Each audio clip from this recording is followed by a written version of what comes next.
Dan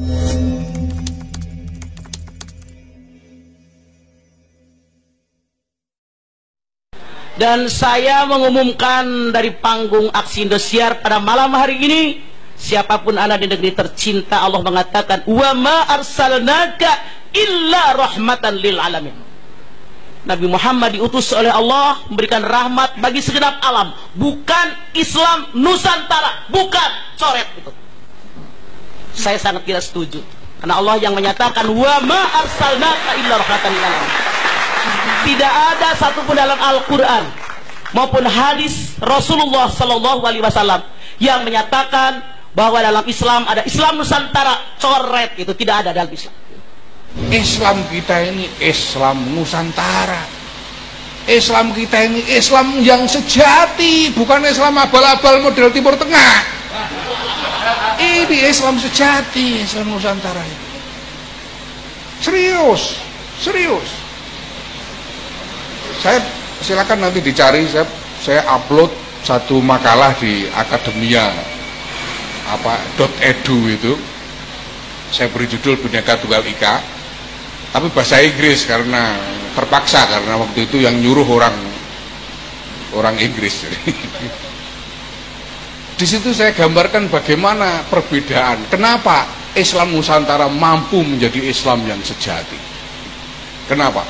Karena Islam hadir dan hidup di Nusantara ini bukan sebagai penakluk, bukan sebagai penakluk. Lain dengan yang di Arab dan anak-anak peradabannya, semuanya Islam datang sebagai penakluk. Ya kurang lebih sebagai penjajah, nuwun sewu. Ya kurang lebih sebagai penjajah. Ya kurang lebih sebagai penjajah.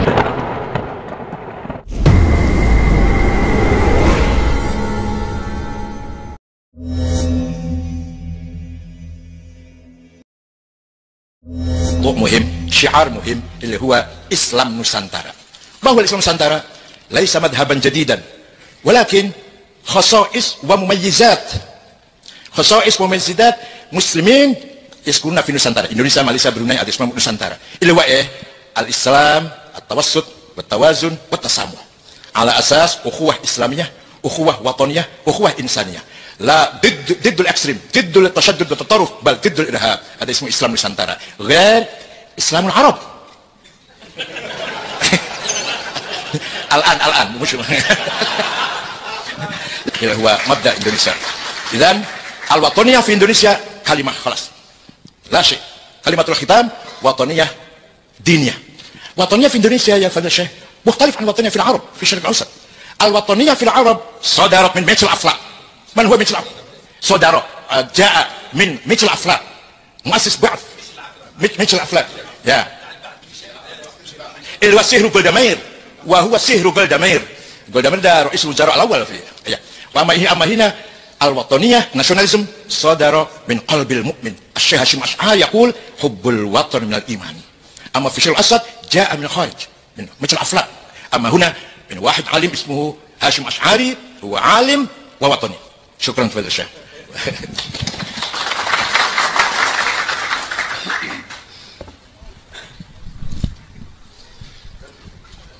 بسم الله الرحمن الرحيم. لا يعمل هذا الميكروفون. هذا من الوطنية أيضا. بسم الله الرحمن الرحيم. الحمد لله والصلاة والسلام على سيدنا مولانا رسول الله وعلى آله وصحبه ومن اهتدى بهداه. معالي الأستاذ الدكتور عقيل سراج، عميد أو رئيس جمعية نهضة العلماء المكرمة، وأشكره على هذه المداعبات اللطيفة. وفقط أنا أداعبه بأن الله لو علم أن أندونيسيا أهل لرسالته الخاتمة لما نزلت على محمد العربي، ولكن لأنه علم سبحانه، الله أعلم حيث يجعل رسالته، لأنه علم أن هذا العربي هو الذي يستطيع أن يقوم بهذه المهمة، اختار الله لها عربيا كريما اسمه محمد صلى الله عليه وسلم. وقلوبكم لن تكون مؤمنة إلا إذا أحبت هذا العربي، وأنتم لا يصح إيمانكم إلا إذا أحببتم هذا العربي أكثر من نفوسكم ومن أبنائكم ومن أموالكم. فحين فضيلتك يعني تقول اختار العرب، صحيح يعني كل شعب فيه، فالله اختار العرب ليقوموا بهذه المهمة وقد قاموا بها خير قيام. بل أذكر فضيلتك ونحن درسنا هنا كيف جاء الإسلام، من الذي حمل الإسلام إلى هذه البلاد؟ العرب والتجار العرب، أليس كذلك يا مولانا؟ إذن لولا مجيء هؤلاء العرب ربما كنتم حتى الآن مذهبا من مذاهب جنوب شرق آسيا، ولا من المذاهب التي ربما يعني تتعارض مع الحق. على كل حال هذه دعابة بدعابة. موضوع مهم، syiar muhim. Kalau saya ya, bahasa saya pribadi, ini orang-orang yang iseng gitu. Iseng, gak ada kerjaan gitu. Kita harus memiliki program Islamisasi Nusantara. Ya, Nusantara ini Indonesia lebih diislamkan, itu benar. Kalau Islam Nusantara berarti Islam yang mau di Nusantara kan nggak bisa, nggak mungkin. Karena Islam itu memang untuk seluruh alam semesta, punya hukum. Semua adat, semua kebiasaan harus ikutin Islam, gitu kan? Harus ikutin Islam. Dan kalau dan teman-teman dai sudah tahu sebenarnya, ini program dari orang-orang yang coba ingin mengelabuhi warna Islam itu. Karena perkembangan Islam sangat pesat, gitu kan? Maka dibuatlah segala macam isu. Saya yakin Anda dengan akal sehat Anda akan bisa memahami kok, gitu kan? Islam itu punya standarisasi hukum. Kalau mau wuduknya, mau di Saudi, mau di Amerika, mau di Indonesia, sama saja wuduknya, sama saja hadap kiblatnya, syarat-syaratnya sama, tutup aurat, bacaannya yang batalin, sama saja. Kita punya standarisasi masalah itu. Jadi yang begini-begini nggak usah dihiraukan. Kita punya landasan Al-Quran dan Sunnah, gitu. Kalau saya melihat ini memang peran para dai yang harus meluruskan, gitu. Dan ini tujuannya memang untuk mengelabuhi itu, untuk mengelabuhi. Cukup banyak kita tahu sekarang isu yang dilempar untuk merusak Islam, seperti kasus isu terorisme, isu radikalisme, dan seterusnya lah, beragam macam isu itu. Saya melihat ini sebenarnya upaya saja, gitu kan. Dan Allah sudah menjelaskan dalam Al-Quran, Allah pasti akan menerangkan agamanya ini walau karihal musyrikun. Walaupun orang-orang musyrik tidak setuju, orang kafir tidak setuju, tetap agama Allah akan disebarkan olehnya. Jadi tugas kita ya sebagai seorang muslim yang benar dan muslimah, hadir di majelis ilmu yang benar, belajar dari para teman-teman ustadz, kiai, ya siapa saja yang jadikan pewaris para nabi yang memiliki ilmu yang kapasitas ilmu dan kapabilitas yang cukup, sehingga memang selalu cirinya rujukannya Al-Quran dan Sunnah. Ya kembali kepada sahabat, maka kita akan tahu bagaimana Islam klasik itu, dan dia akan terus jalan bersama dengan waktu modern sampai hari kiamat. Kejayaan di situ. Dan tidak usah terpengaruh, tidak usah dibaca bukunya, nggak usah juga dicari tahu, karena nggak perlu semuanya. Itu hanya akan menghabiskan waktu kita sia-sia saja. Tapi Islam Nusantara, antum mesti tanyakan dulu apa maksudnya. Saya tanya dulu maksudnya apa Islam Nusantara. Perjelas dulu, sehingga dengan jelasnya definisi mudah untuk mengurai pendapat. Nah ini kalau tidak jelas, kenapa yang mau diambil? Ya? Kata Islam itu sebetulnya itu sudah makna yang komprehensif. Jadi kalau antum kurangi katanya, jadi berkurang maknanya.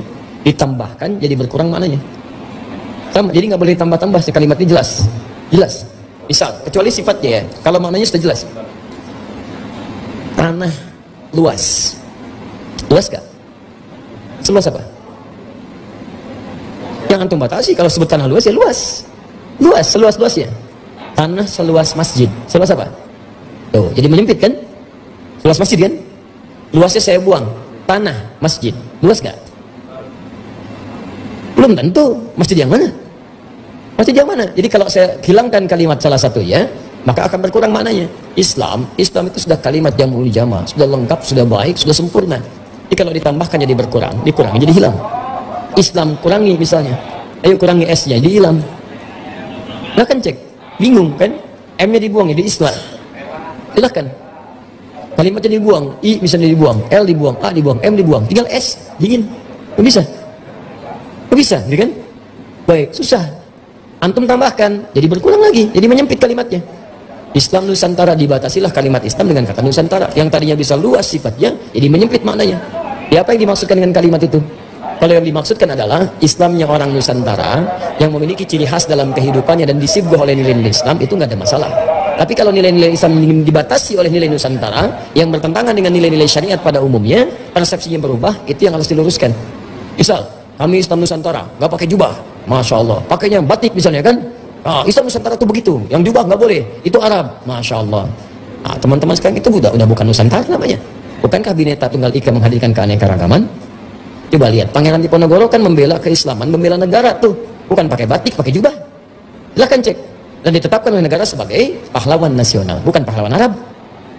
Dan dia pakai jubah. dan dihargai oleh negara, dituliskan, bahkan gambarnya aja pakai jubah, masih pakai ini. Ya sampai ada plesetan-plesetan, saking dikaguminya beliau itu, ada plesetan-plesetan. Saya mau kuliah di Undip. Undip apa itu? Universitas Diponegoro. Jadi universitas.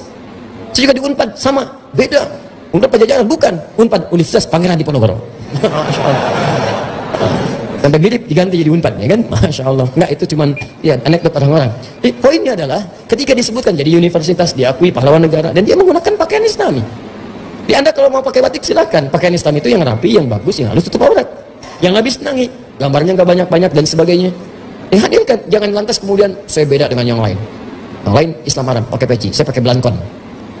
Antum mau pakai peci, pakai blankon, sepanjang antum menutup, esensi menutup kepala itu kan ketika dipakai sholat, rambut kemudian tidak menghalangi kening Anda untuk sujud. Anda nggak pakai peci pun nggak ada masalah, silahkan, nggak ada persoalan. Sepanjang rambut Anda itu tidak tertutupi, tidak menutupi bagian kening Anda. Ketika sujud kening nempel. Ya umirna, kata Ibnu Abbas, anas sujud ala sab'ati a'dhamin. Kami diperintahkan sujud pada 7 anggota tubuh. Alal jabhah, kening itu supaya tidak terhalang oleh rambut langsung. Jadi ketika rambut Anda menghalangi itu tuh pakai peci begini supaya keningnya nempel. Mau pakai belangkon silakan sepanjang yang baik. Nabi pakai imamah putar-putar ke sini. Ya, terus tutupkan, gak ada masalah di situ. Tapi kalau antum nggak pakai peci pun rambut misalnya botak ya, sedang nggak ada. Masya Allah. Terus ingin dikatakan juga, wah Nusantara pakai belangkon. Ya mau Nusantara mau Arab pakai peci ya nggak ada rambutnya, nggak ada masalah. Paham ya? Wah itu nanti lama kelamaan jadi fatal. Oh jangan salah.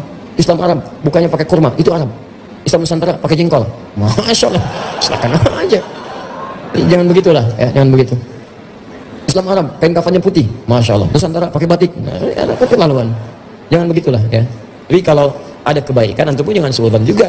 Mungkin yang dimaksud konsep kebaikan yang menghadirkan karakteristik orang Nusantara yang beda mungkin dengan orang Arab, beda mungkin dengan orang Eropa, nggak ada masalah. Orang Arab pakai gamis, kita pakai sarung, kan itu sudah adaptasi yang berbeda-beda. Dulu orang Arab pakai sarung juga, ada.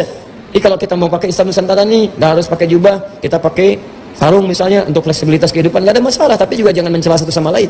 Satu pakai sarung, satu pakai ini, dan ditempatkan. Karena kalau pakai sarung di Arab, di beberapa negara Arab tidak semuanya. Kalau di Yaman itu dipahami. Jadi kalau antum pakai sarung misalnya di Libya siang-siang itu disiulin tuh, siul, kan macam-macam. Karena cuma 2 orang yang pakai sarung siang-siang. Satu yang baru disunat, yang kedua yang baru nikah, gitu ya. Jadi kalau antum pakai sarung, ramai itu di jalan. Itu nggak bisa. Jadi macam-macam. Sama kayak antum misalnya pakai jubah, kan? Ya keseharian nggak ada masalah. Dipakai ke kantor yang pakai dasin pakai jubah, masya Allah. Telkom mau rapat, direktur pakai jubah, kan ramai. Jadi nggak apa-apa, adaptasi sesuaikan macam-macam. Jadi itu mungkin yang dimaksudkan. Ini saya berhusnudzon kepada Allah. Husnudzon maksudnya mungkin ada nilai-nilai kebaikan dengan Islam itu melekat di Nusantara tanpa harus kemudian ya merubah hal-hal yang sudah jadi tradisi tapi tidak bertentangan dengan syariat. Itu nggak ada masalah. Itu dipahami. Jadi kalau kemudian dipaksakan harus merubah syariat sesuai dengan adat-adat, nah itu yang harus dikritisi. Jadi kita normal-normal saja, jangan berlebihan. Jelas ya? Baik. Islam Arab berjenggot, Islam Nusantara tidak berjenggot. Oh, nggak begitu juga. Ya ulama kita banyak berjenggot. Ya. Semakin jenggotnya panjang, semakin pintar, ya kan? Alhamdulillah.